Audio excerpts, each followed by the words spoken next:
أنا أنصح الشباب يعني وجميع الناس أن يقرأوا عن كتب علمائهم. هذا عمان أخرجت رجال الرجال وفحول الرجال في العلم والقيادة.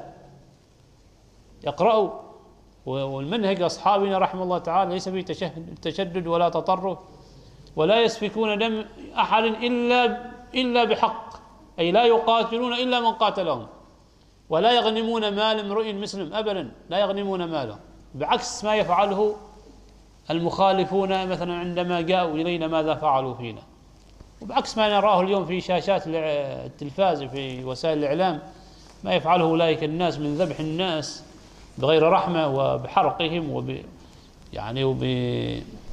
وباقتراع كما يقول، يعني يختلقون أقسى أساليب العذاب وأبشع صور القتل، يعني يختلقون ويخترعون أبشع صور القتل في قتل الإنسانية، وهم يدعون الإسلام، وهؤلاء ليسوا من الإسلام في شيء.